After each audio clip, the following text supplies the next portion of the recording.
नमस्कार, स्वागत है आपका इस बुलेटिन में। मैं हूं आपके साथ अवंतिका श्रीवास्तव। रुक करेंगे तमाम बड़ी खबरों का और सबसे पहले कांकेर का जिक्र, जहां नक्सलियों ने एक बार फिर से आगजनी की है।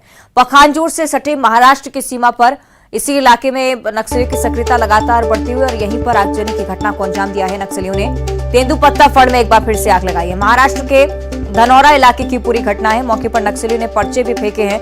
तेंदुपत्ता की राशि में लगातार बढ़ोतरी की मांग को लेकर ये पर्चे फेंके जा रहे हैं और तेंदुपत्ता फड़ में भी लगातार आगजनी की घटनाओं को अंजाम दे रहे हैं। पर्चों की तस्वीर भी आप देखिए और मौके की स्थिति भी आप देखिए। ग्रामीण भी काफी डरे हुए, क्योंकि तेंदुपत्ता फड़ में अक्सर नक्सलियों के आग लगाने की जानकारियां अब सामने आ रही हैं। कांकेर की ये तस्वीरें महाराष्ट्र से सीमा लगी हुई इस क्षेत्र की। यहां पर नक्सलियों की सक्रियता लगातार बढ़ती हुई।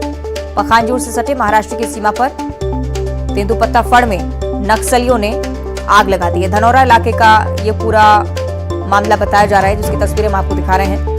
ग्रामीण अब काफी डरे हुए, क्योंकि नक्सली लगातार सक्रिय होते हुए ये डर भी लगातार बना रहता है कि कहीं ग्रामीणों को नक्सली नुकसान ना पहुंचाएं। हालांकि सुरक्षा पर लगातार इस इलाके में सर्चिंग ऑपरेशन चलाते रहते हैं। ये कोशिश की जाती है कि नक्सली को पीछे खदेड़ा जा सके, लेकिन एक बार फिर से आगजनी की घटना को अंजाम देना चिंताजनक विषय, क्योंकि लगातार इस तरह की घटनाएं सामने आ रही हैं। तो आप देख रहे हैं मौके की तस्वीरें, किस तरह से कांकेर के क्षेत्र में नक्सलियों ने एक बार फिर से आगजनी की घटना को अंजाम दिया है। तेंदुपत्ता फड़ में एक बार फिर से आग लगाई थी।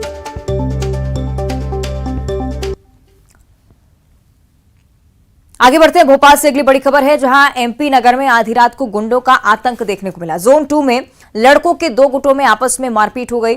सड़क पर शराब पीने से मना करने को लेकर बुरा विवाद शुरू हुआ था और विवाद मारपीट में तब्दील हो गया। एमपी नगर में देर रात तक असामाजिक तत्व घूमते रहते हैं। राजधानी का ये वो क्षेत्र है जहां पर रात में भी लोगों का आना जाना लगा रहता है। रात 1 बजे तक चाय सिगरेट की दुकानें खुली रहती हैं और यही वजह है कि यहाँ पर असामाजिक तत्वों का डेरा लगा रहता है। ये तस्वीरें आप देखिए, देर रात 1 बजे के करीब की तस्वीरें, जहां दो गुट आपस में भिड़ गए। असामाजिक तत्व जो कि लगातार इस इलाके में रात में डेरा जमाए रहते हैं।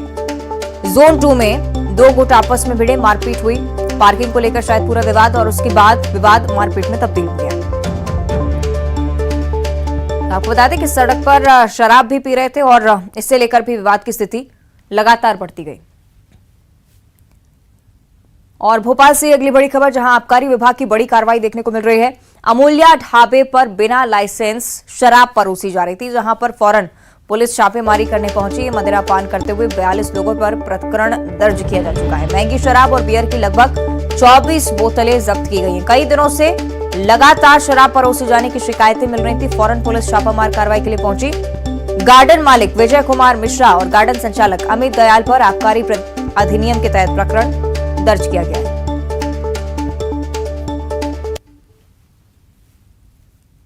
आगे बात करेंगे धमतरी की, जहां 2 दंतेल हाथियों ने डेरा जमाया हुआ है।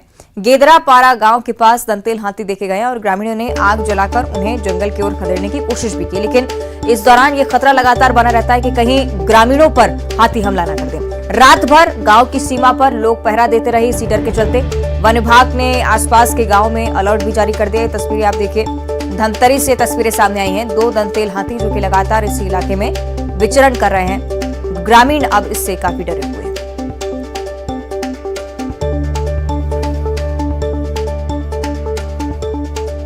वन विभाग को भी सूचित किया जा चुका है और वन विभाग अपने स्तर पर लगातार कोशिश कर रहा है कि जंगल की ओर दोबारा इन हाथियों को खदेड़ा जा सके, लेकिन ग्रामीणों पर हमले का डर अभी भी बरकरार।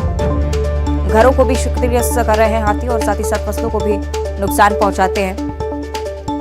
हालांकि फिलहाल ग्रामीण इस इलाके से इन हाथियों को दूर रखने की तमाम कोशिशें करते हुए आग का सहारा लेकर हाथियों को खदेड़ने की कोशिश देर रात ग्रामीणों ने की, जिसकी तस्वीरें आप देखिए।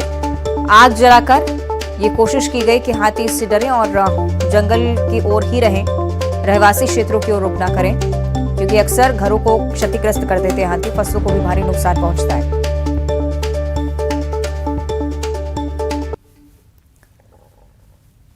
और अब चर्चा करेंगे छत्तीसगढ़ के जगदलपुर की। राजनीतिक दृष्टिकोण से आज जगदलपुर में बहुत खास दिन, क्योंकि कांग्रेस का संभागीय सम्मेलन यहां से कांग्रेस की तरफ से आगाज हो रहा है कि संभाग स्तर पर पार्टी को सशक्त बनाने की कवायद शुरू हो। कुमारी शैलजा, मुख्यमंत्री भूपेश बघेल सहित मंत्री विधायक इसमें शामिल हो रहे हैं। सह प्रभारी सप्तगिरी शंकर उल्का, विजय जांगेड़, पीसीसी अध्यक्ष, बस्तर सांसद, 7 जिलों के अध्यक्ष इस बैठक में मौजूद रहेंगे। बूथ स्तर के कार्यकर्ताओं और संगठन के नेताओं के साथ ही मंथन होगा। विधानसभा चुनाव की तैयारियों को लेकर चर्चा। और आपको बताएं कि सिलसिलेवार ये कार्यक्रम 12 दिनों तक चलना है। भरोसे के सम्मेलन के बाद बस्तर में कांग्रेस का ये बड़ा सम्मेलन माना जा रहा है। 12 बजे शहर के निजी होटल में कांग्रेस की संभागीय बैठक होगी।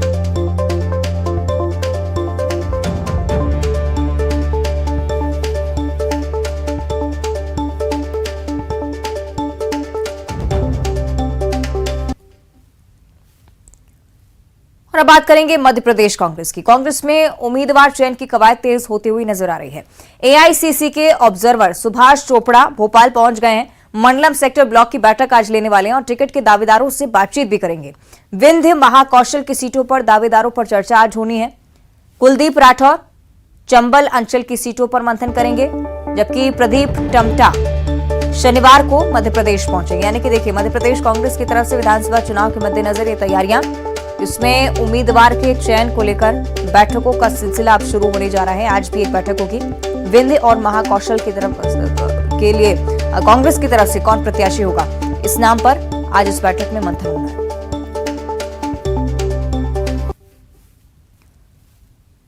और अब बात करेंगे रायगढ़ की, जहां राष्ट्रीय रामायण महोत्सव का आज दूसरा दिन है और आज 8 राज्यों की रामायण दल प्रस्तुति देने वाले हैं। झारखंड, महाराष्ट्र, मध्य प्रदेश, असम, उड़ीसा, हिमाचल प्रदेश, गोवा और छत्तीसगढ़ के दल आज प्रस्तुति देंगे। दोपहर 2:30 बजे से रात 8:30 बजे तक प्रतियोगिताएं होंगी।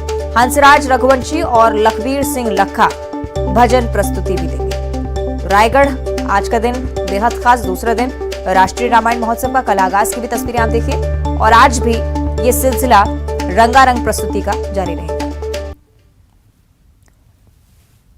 इधर आरएसएस प्रमुख मोहन भागवत ने इस्लाम और मुस्लिमों को लेकर एक बड़ा बयान दिया है। नागपुर में संघ के वार्षिक प्रशिक्षण कार्यक्रम को संबोधित कर रहे थे मोहन भागवत। कहा कि इस्लाम ने स्पेन और मंगोलिया जैसे कई देशों पर आक्रमण किया, लेकिन आज उनका क्या हाल है। भागवत ने आगे कहा कि लोगों को यह समझना होगा कि इस्लाम और उनकी आस्था भारत में ही सुरक्षित है। लोगों को भारतीय संस्कृति को समझना होगा और देश हित में विदेशी कनेक्शन को भूलना होगा। साथ ही यह भी कहा कि अगर समझदारी पक्की हो तो हमारा देश नहीं टूटता, हम साथ होते हैं। भारतवर्ष में ही हम सबकी विशिष्ट पहचानें सुरक्षित है। भारत के बाहर वहां की मूल पहचान से आप अगर अलग है तो आपका वहां सुख से रह पाना मुश्किल है। यह अनुभव है, वर्तमान भी है। पूरे दुनिया में इस्लाम का आक्रमण हुआ, स्पेन से मंगोलिया तक छा गया। धीरे धीरे कालक्रम में वहां के लोग जागे, उन्होंने आक्रमणकारियों को परास्त किया, तो अपने कार्यक्षेत्र में इस्लाम सिकुड़ गया। सब ने सब बदल दिया। अब विदेशी तो यहां से चले गए, लेकिन इस्लाम की पूजा कहां सुरक्षित चलती है? यहीं सुरक्षित चलती है। कितने दिन हुए, कितने शतक हुए, ये चल रहा है सहजीवन। इसको न पहचानते हुए और आपस के भेदों को ही बरकरार रखने वाली नीति चलाना, ऐसा करेंगे तो कैसा होगा। और इस बीच दुर्ग से अगली बड़ी खबर, जहां वार्डों में उपचुनाव के लिए आज से नामांकन की प्रक्रिया शुरू हो रही है। दुर्ग निगम के वार्ड 42 कासारी डीह में उपचुनाव होना है। अहिरवारा नगर पंचायत के वार्ड 14 में उपचुनाव होगा।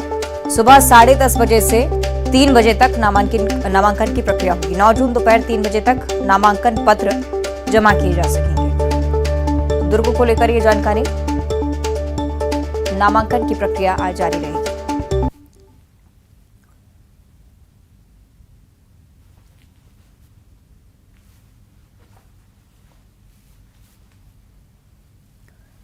कहीं हिंदू लड़की और मुस्लिम लड़के के कोर्ट मैरिज पर बवाल, तो कहीं मुस्लिम लड़की से शादी करने वाले हिंदू लड़के का सिर कलम करने की धमकी।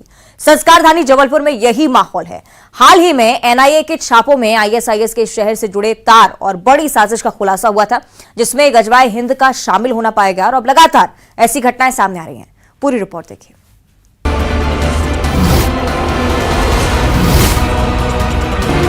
देश के कोने कोने में लव जिहाद पर बवाल मचा है। महानगरों से लेकर छोटे शहरों तक गली गली लव जिहाद के मामले चौंका रहे हैं। हाल ही में जब एनआईए ने जबलपुर में छापा मारा था और कुछ संदिग्धों को आईएसआईएस से संबंध होने के आरोप में गिरफ्तार किया था, तब कई चौंकाने वाले खुलासे हुए थे। गजवा ए हिंद की साजिश, हिंदू लड़कियों को टारगेट करने का प्लान और इस नापाक इरादे को अंजाम देने के लिए युवकों की ट्रेनिंग। जबलपुर से ऐसी साजिशों की खबर ने ही लोगों को हैरान कर रखा है और ऐसे में हिंदू लड़की और मुस्लिम लड़के के कोर्ट मैरिज का नया बवाल अब खड़ा हो चुका है। मैरिज रजिस्ट्रेशन सर्टिफिकेट पर 3 गवाहों ने दस्तखत भी किए, लेकिन मैरिज रजिस्ट्रेशन से पहले इसकी सूचना लड़की की माता पिता को नहीं दी गई। ये हमारी लड़की को पहला फुसला कर वो ले गए लड़का। क्या नाम था लड़के का? फयाज खान। और हमारी लड़की का पता नहीं चला, फिर हम लोग ने ढूंढा उसको। मेरी लड़की को वो पहला फुसला के ले गए, हम लोग को पता ही नहीं चला। मतलब जान से मारने की धमकी दी गई। शादी का जो कार्ड वो आपका नाम लिख के आ रहा है, आपकी सहमति है वो कार्ड? नहीं, हम लोग की कोई सहमति नहीं। शादी के कार्ड में मेरी कोई सहमति नहीं रही। हम लोग को पता ही नहीं था। कल जब हम लोग ने व्हाट्सएप अभी बेटी कहाँ है आपकी? तब फिर हम लोग को पता। आप लोगों को जानकारी? आपने गुमशुदगी की दर्ज कराई, रिपोर्ट वगैरह कुछ दर्ज कराई? नहीं, आज फिर सब इकट्ठे हुए। और शादी जो उन्होंने की है कोर्ट में, उसकी जानकारी थी आपको? हम लोग को कार्ड में जो नाम दिया गया उसमें आपकी सहमति थी? हम लोग की कोई सहमति नहीं। लड़की के घर वालों और हिंदू संगठनों का आरोप है कि लड़की को बहला फुसलाकर धर्मांतरण की साजिश रची गई। इस सनसनीखेज मामले में पुलिस ने अब जांच शुरू कर दी है। सबसे बड़ा सवाल है, मैरिज रजिस्ट्रेशन की जानकारी लड़की के परिजनों को क्यों नहीं दी गई? ये विश्व हिंदू परिषद के नेताओं के द्वारा एक जो है शिकायत की जा रही है।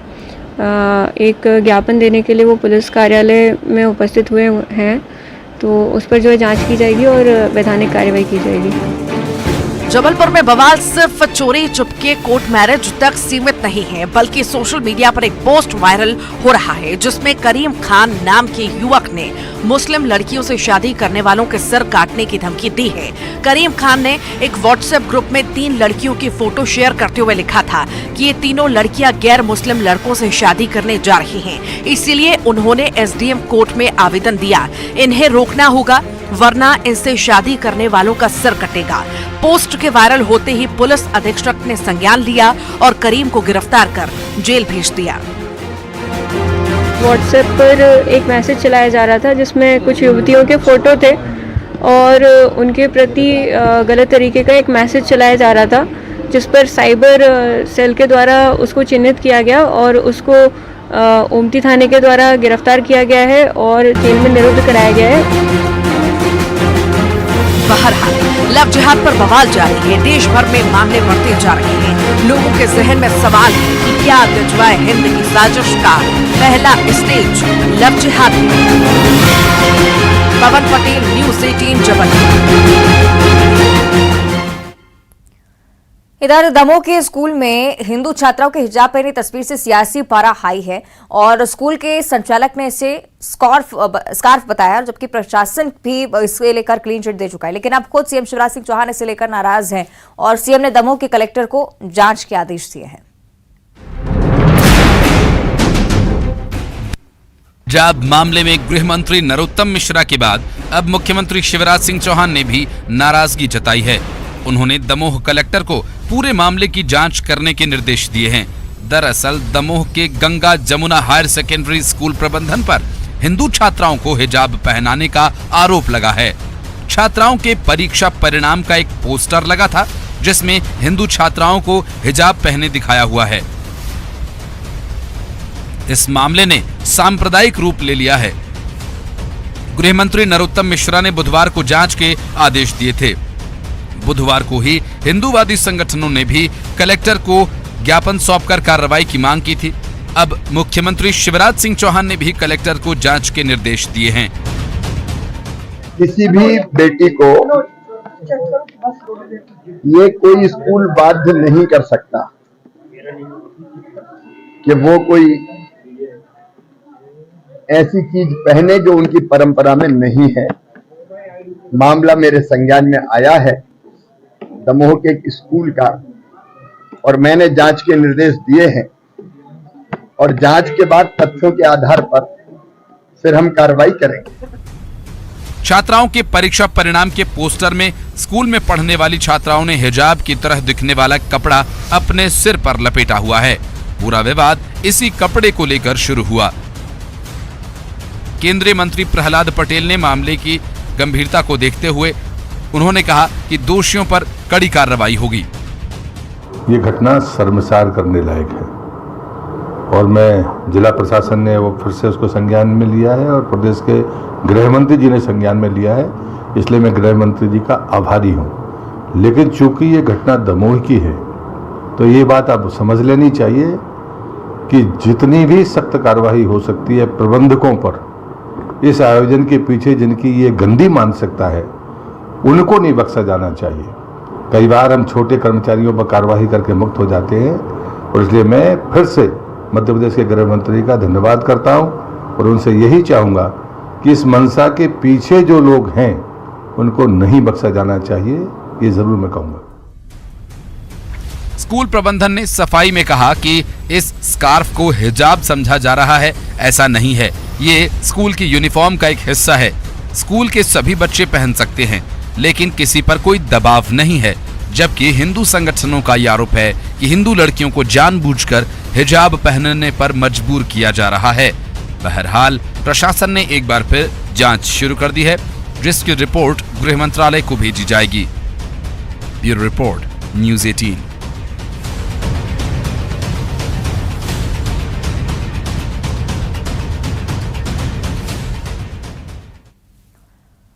और अब गरियाबंद की हम चर्चा करेंगे, जहां दुर्लभ बैम्बू पेट वाइपर सांप मिला है। उदंती सीता नदी टाइगर रिजर्व के जंगल में ये दुर्लभ सांप देखा गया है। विलुप्त प्रजाति का बैम्बू पेट वाइपर सांप सिर्फ भारत में ही पाया जाता है और सांप को संरक्षित रखने का प्रयास उदंती सीता नदी टाइगर रिजर्व अभ्यारण्य के कर्मचारी लगातार कर रहे हैं। ये तस्वीरें आप देखिए, दुर्लभ प्रजाति का ये सांप बैम्बू पेट वाइपर जिसका नाम है, यहां पर देखा गया है उदंती सीता नदी टाइगर रिजर्व के जंगल में।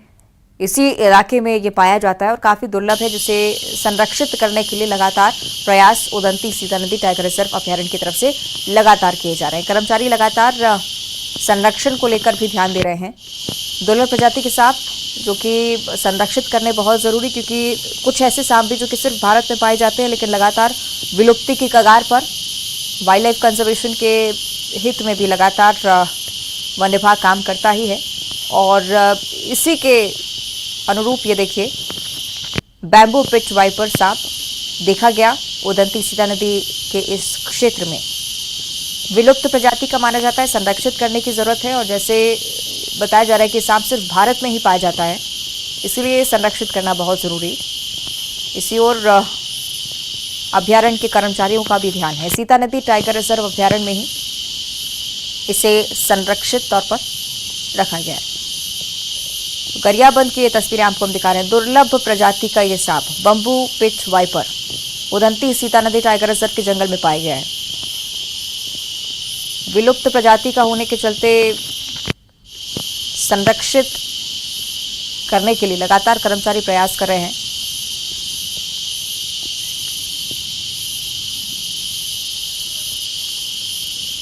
इस सांप को संरक्षित रखने का प्रयास उदंती सीता नदी टाइगर रिजर्व अभ्यारण्य के कर्मचारी भी लगातार कर रहे हैं। ये तस्वीरें बहुत दिलचस्प, क्योंकि दुर्लभ है ये सांप और कम ही दिखाई पड़ता है, भारत में ही सिर्फ पाया जाता है और इसलिए भारत में जितने भी इस तरह के सांप पाए जाते हैं उन्हें कंजर्वेशन की बहुत ज़रूरत, क्योंकि विलुप्ति की कगार पर इस तरह के सांप काफ़ी पतले बैम्बू पिट वाइपर्स होते हैं। ये तस्वीरें आप देखिए।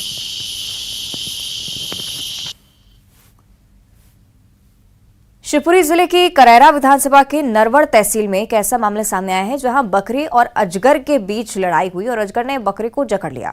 बकरी को लगभग 10 से 15 मिनट तक अजगर जकड़ा रहा। इससे बकरी की मौत हो गई और जानकारी लगते स्थानीय ग्रामीण भी मौके पर पहुंचे। स्नेक कैचर सलमान पठान ने अजगर और बकरी को अलग अलग करवाया और उसके बाद इस अजगर का रेस्क्यू कर उसे जंगल में छोड़ दिया गया। ये तस्वीरें आप देखिए रेस्क्यू ऑपरेशन की और इस दौरान जब अजगर और बकरी के बीच झड़प की जानकारी सामने आई, ये पता चला कि अजगर ने बकरे को जकड़ लिया है। फौरन स्थानीय लोग पहुंचे, स्नेक कैचर्स को इस बारे में अवगत कराया गया।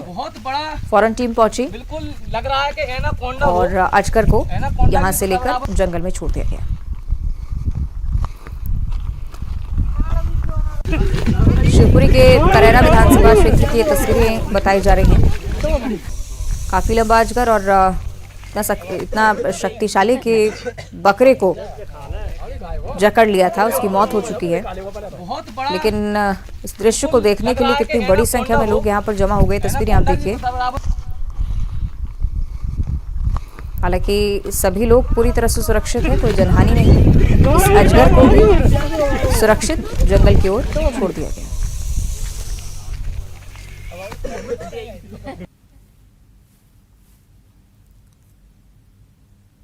और बुलेटिन में फिलहाल इतना ही। देखते रहिए न्यूज़ 18।